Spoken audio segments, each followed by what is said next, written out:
Welcome दोस्तों, मैं एक बार आप लोगों के लिए पुनः वर्ग और वर्गमूल लेके आया हूं, जो कि ये कक्षा 8 की है। प्रश्नावली हम लोग 2.3 के 4 नंबर में चलते हैं।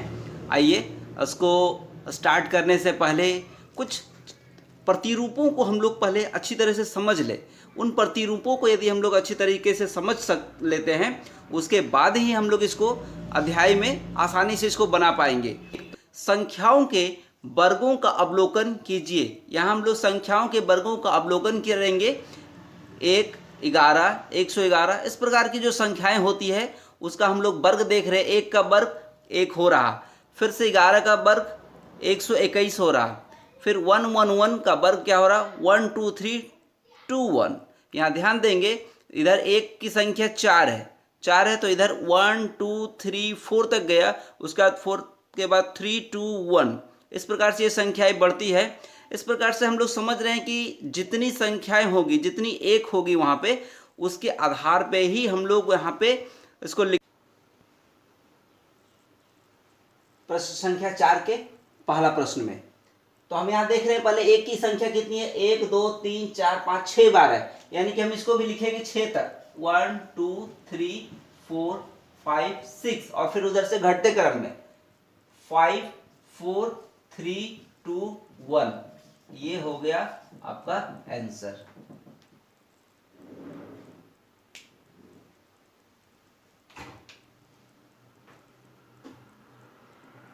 हम लोग अगले प्रतिरूप की ओर चलते हैं। देखते हैं 7 का वर्ग कितना है। 7 का वर्ग 49। उसके बाद 6 और 7, 7 से एक कम 6 और 7 का वर्ग हम लोग करते हैं तो देख रहे हैं कि 4 4 8 9। तो इसको प्रतिरूपों से ही हम लोग समझने का प्रयास करेंगे और इस प्रतिरूपों की सहायता से ही हम लोग इसको भी समझने के बाद हमारा जो दूसरा प्रश्न है उस पर चलेंगे। उसके बाद तीसरा में देखिए 6 6 7। यहाँ पे 6 6 7 यानी कि 3 4 का इस्तेमाल हुआ, 4 4 4, उसके बाद 8 8 9। उसी प्रकार से जब 6 की संख्या अगला प्रश्न में अगले प्रतिरूप में 6 की संख्या 3 बार और 7, तब इस तरह रहने से टोटल कुल 4 हो रहा, तो यहाँ 4 4 बार है। उसके बाद 8 8 8 और लास्ट वाला एक बढ़ के 9, तो लास्ट वाला फर्स्ट वाला 4 और लास्ट वाला 9 ही लगेगा 49 में। जिस प्रकार 49 में हम लोग लगाते हैं, बीच में 4 4 और 8 8 कितना होगा, जितना 6 रहेगा, ये चीज़ समझना है हमको, जितना 6 रहेगा। अब नीचे वाले में हम लोग काउंटिंग करके देखते हैं कि हमारा कितना 6 है। यहाँ काउंटिंग करिए, लास्ट वाला में कितना काउंटिंग 6 है, तो हम यहाँ गिन पा रहे हैं 1 2 3 4 5 6 7 8 8 6 है, यानी कि जब इधर लिखेंगे दाहिनी ओर तो पहले 4 और 9 लिख लेंगे, और 8 है तो यहाँ 4 भी 8 बार और 8 भी 8 बार हम लोग लिखेंगे। जैसा कि आप गिन पाएंगे, पहले 4 और 9 को लिख लेंगे, पहले यहाँ 4 और यहाँ पे 9।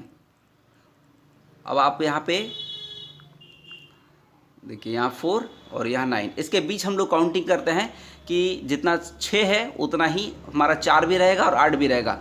1 2 3 4 5 6 7 8, 8 बार 4 भी है, और इधर 8 कितने बार है, 1 2 3 4 5 6 7 1 8, कुल 8 बार। यहाँ भी 8 बार और यहाँ भी ये 4 भी 8 बार और 8 भी 8 बार है। इस प्रकार से हम लोग इसके प्रश्न को भी हल करेंगे और वहाँ पर गिनेंगे कि कितना हमारा 6 है। तो चलिए प्रश्न पे चलते हैं। आइए उसी प्रकार अब हम लोग देखते हैं प्रश्न संख्या 2 में कुल 6 की संख्या हम लोग गिनते हैं, तो 6 की संख्या यहाँ पे 8 बार है। तो पहले तो 4 शुरुआत में भी 4 होगा और 9 होगा अंतिम में, मगर जितनी बार 6 है उतनी बार यहाँ पे हम लोग 4 देंगे और उसके बाद 8 देंगे।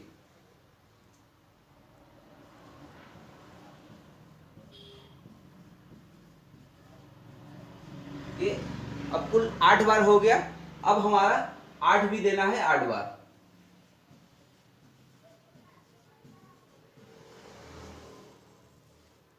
और इस प्रकार ये आंसर हुआ। अब अगले प्रतिरूप पे चलते हैं। 3 वर्गों का योग एक वर्ग के रूप में हम लोग किस प्रकार से लिख सकते हैं। तो पहला है 2 का वर्ग, 3 का वर्ग और उसके बाद 6 का वर्ग, तो ये हो रहा 7 का वर्ग। तो इसको हम लोग कैसे करते हैं, आइए हम लोग देखते हैं।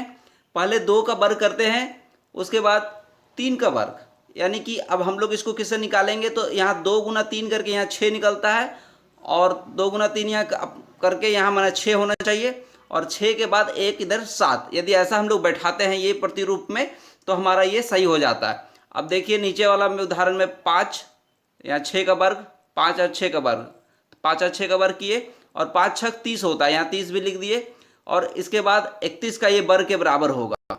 इसी प्रकार अब हम लोग चलेंगे इसके प्रश्न पर।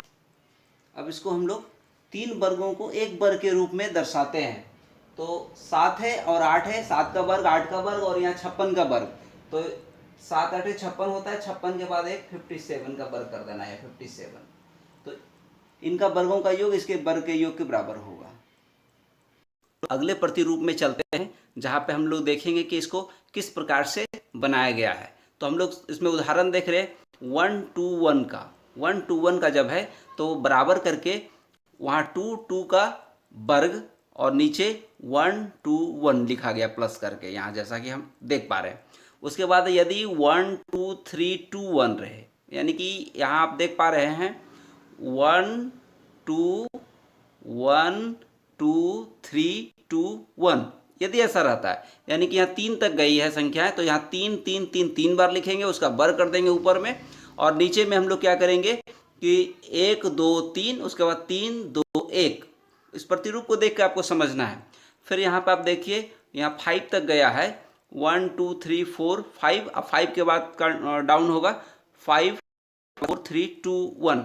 अब यदि 5 तक गया तो 5 को 5 बार में, और उसके बाद हम लोग नीचे में 1 2 1 + 2 + 3 + 4 + 5 तक जाएंगे, और 5 के बाद फिर हम लोग 4 + 3 + 2 + 1 की ओर आएंगे। इस प्रकार से हम अगले प्रश्न की ओर, चौथे नंबर प्रश्न की ओर चलते हैं।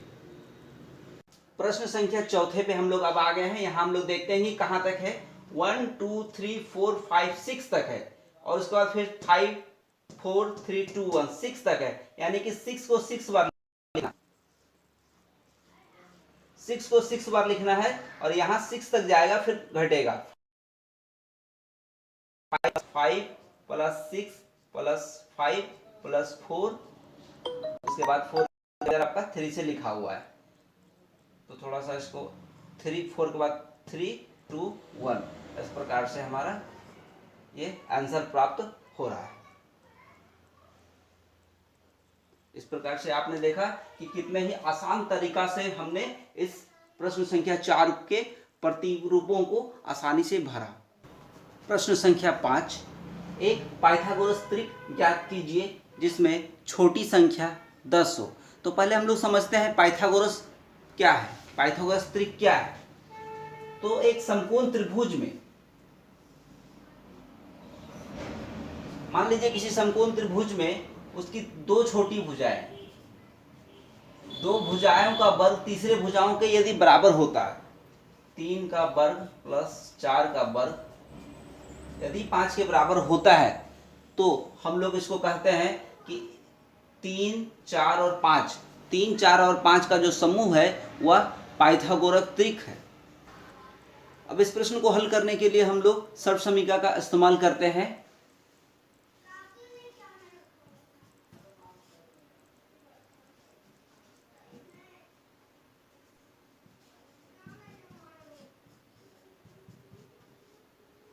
तो हमें संख्या m बराबर 5 प्राप्त हो रही है।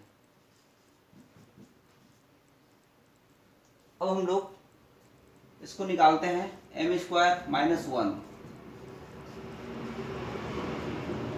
ये 5 का स्क्वायर 25 - 1 24, और m² + 1, 5 का स्क्वायर 25 1 26, और 2m। इस प्रकार से हमें संख्याएं प्राप्त हो रही है।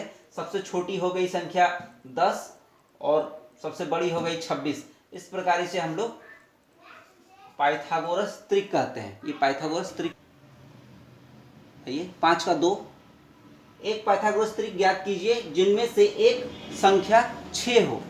तो हम लोग मान लेते हैं 2m = 6, तो m = 6/2, यानी कि ये कट जाएगा 3, तो 2m बराबर 2 इंटू एम, यानी m की जगह मेरा 3 हो गया, तो 2 इंटू 3 हो जाएगा 6, और m स्क्वायर माइनस 1, m की जगह है 3, 3 का स्क्वायर माइनस 1, 3 का स्क्वायर 9 में 1 घट गया तो 8, और फिर m स्क्वायर प्लस 1, यानी कि 3 का स्क्वायर में 1 अब जोड़ देना है आपको, 3 का स्क्वायर 9 प्लस 1 बराबर 10।